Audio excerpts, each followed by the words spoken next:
Începem cu o injectare de Botox la nivelul frunții pentru a rezolva niște rituri care are bunișoara noastră pe frunte, în care nu le place de ele.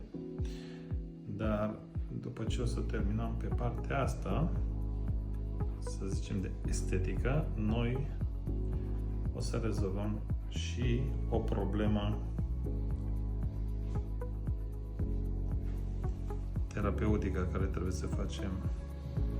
Bunișoara noastră suferă de bruxism și are dureri foarte mare la nivelul de mandibulă odată cu mușcătură, da?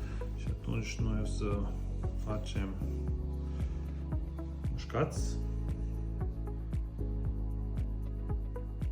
lăsați, mușcați, lăsați, mușcați, lăsați, mușcați, lăsați.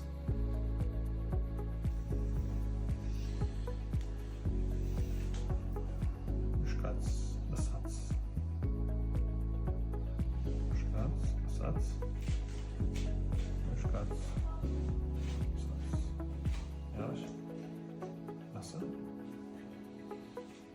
Și acea injectare la nivelul mușchii maseter ne ajută pentru două lucruri. Unu, să relaxează zona asta, să nu să avem o mușcătură atât de puternică în care poate să distruge și dentura.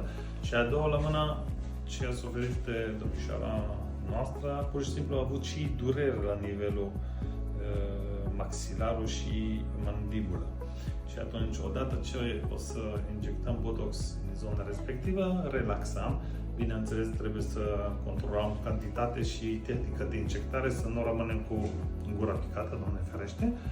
Și atunci, asta este cel mai bună variantă pentru a rezolva problema respectivă. Am foarte mult dentist care trimite la mine pacienți pentru acele intervenții. Repet, nu este pentru estetică, este efectiv terapeutică, din cauza că face lucrări cu mii de euro și pur și simplu prin mușcătură foarte dură există posibilitatea și să spargi și lucrare. Și atunci asta este una dintre metodele cele mai bune.